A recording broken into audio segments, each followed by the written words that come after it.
triggered in you when you heard about the genocide happening in Myanmar last August, or when seeing the pictures of children in Yemen dying out of malnutrition.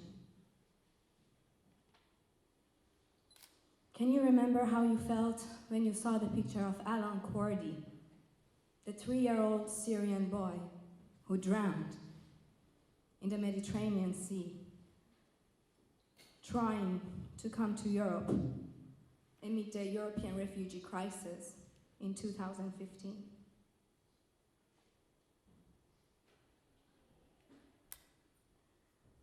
How important is it to you when you hear in the news that someone famous forgot to remove the tag of their dress?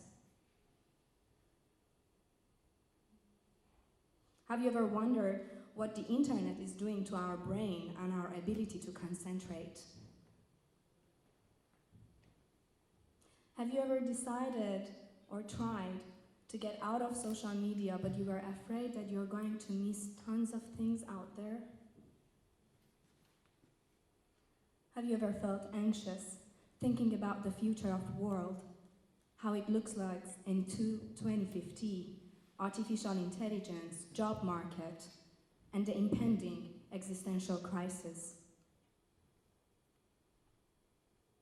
Have you ever been anxious due to the work overload or information overload that we are under in our modern lifestyles? Some very hard and challenging questions. Now let's move to some other issues. Now let's imagine someone, for example, named Tom. Tom is constantly depressed because he compares himself, his real life, to the filtered pictures of people who are all happy on social media. He's constantly seeking acceptance, and he feels that he's turning into an observer of other people's lives instead of living his own life. Unfortunately, he has recently broken up, but he cannot really move on because he's checking his ex's profile and he exactly knows where he was on the last vacation or on the last weekend and what she's doing every second. Sometimes when he has some free time, he scrolls down WhatsApp contacts and he looks at their pictures.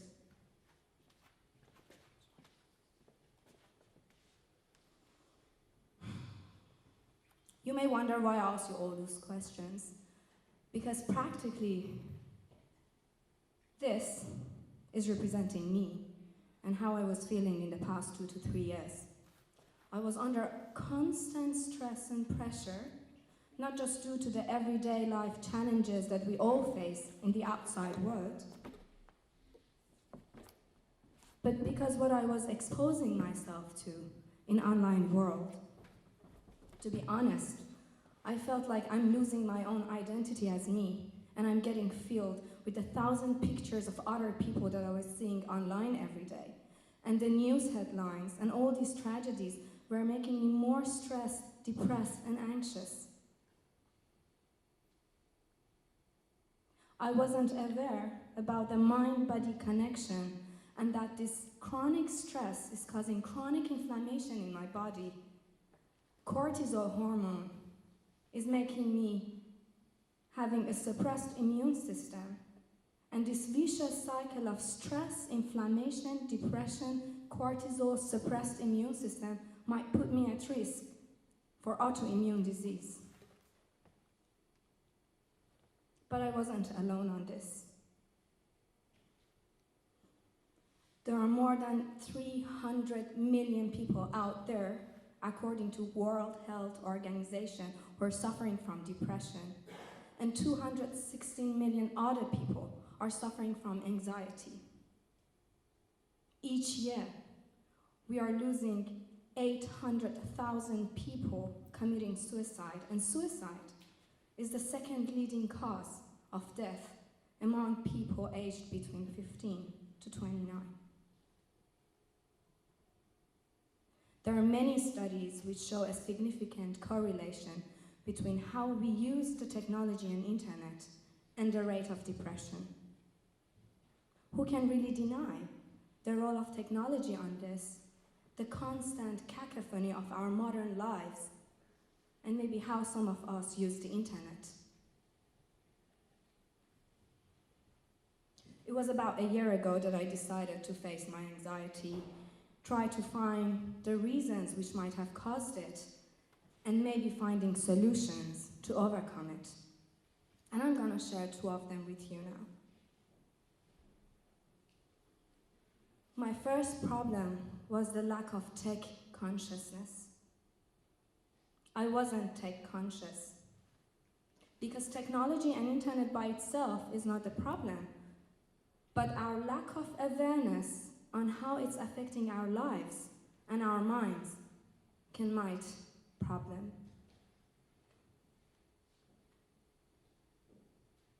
Technology is out there to serve us, and we shouldn't be there to serve technology.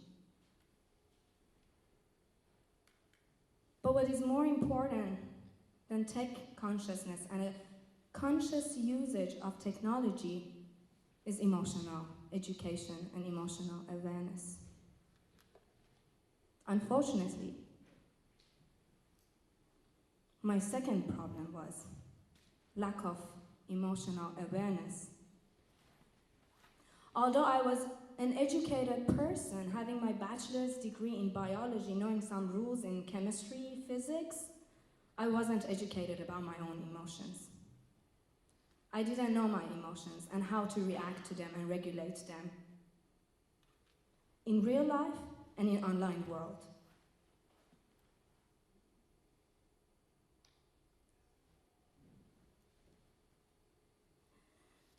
But isn't it really time to consider a new system of education in which, with the help of psychology and philosophy, we educate ourselves and the next generation on the importance of what they're exposing themselves in online world and in real life, and how to regulate their feelings?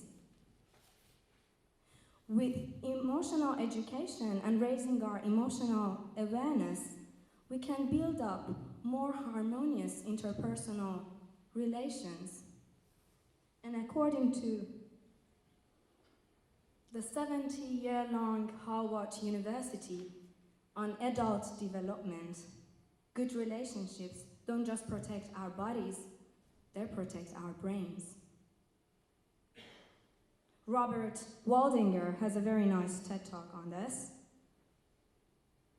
And in his talk, he points out the importance of happy relationships.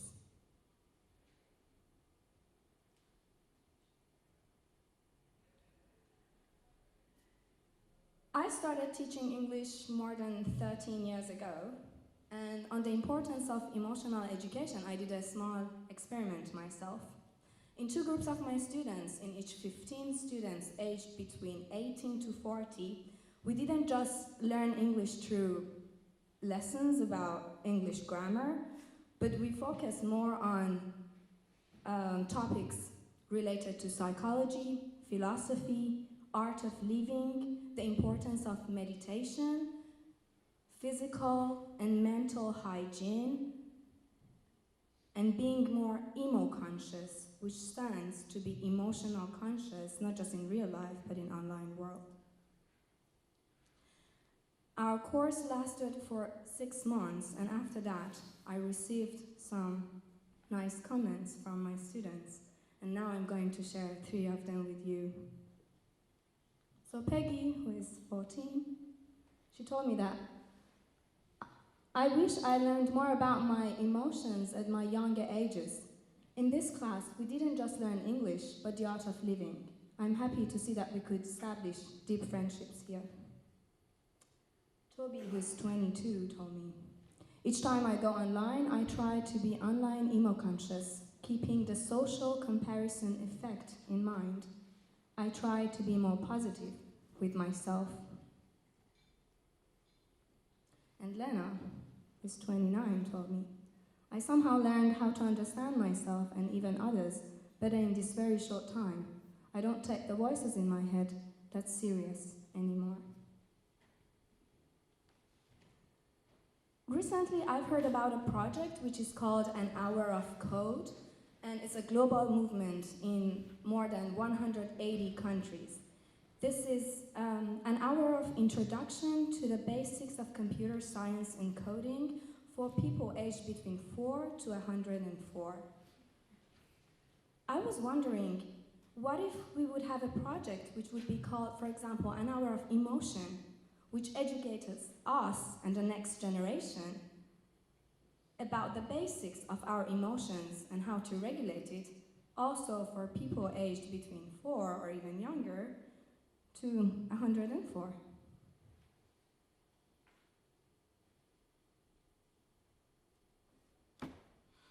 In our modern world,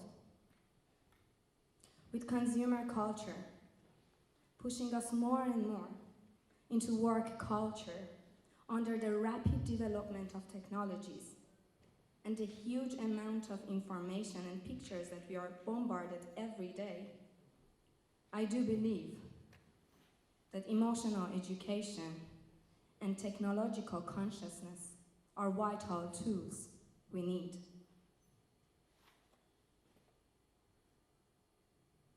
We need to care about our unique human ability of love and compassion, and to be more tech-emo-conscious, which stands for technological emotional conscious, not losing ourselves under the pressure of modern life, as well illustrated in this picture.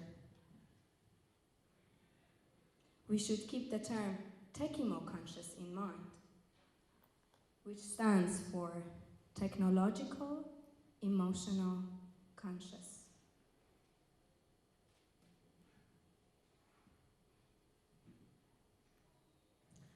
I was born and raised in the beautiful city of Tehran, the capital of Iran, and therefore I would like to end my talk reading you a Persian poem on the importance of love and compassion from the great well-known Persian poet Sa'di. بنی آدم اعضای یک پیکرند که در آفرینش ز یک گوهرند. چو عضوی به درد آورد روزگار دگر عضوها را نماند قرار. تو که از محنت دیگران بی‌غمی نشاید که نامت نهند آدمی. Human beings are members of a whole, in creation of one essence and soul. If one member is afflicted with pain, other members uneasy will remain. If you have no sympathy for human pain, the name of human you cannot retain. Thank you.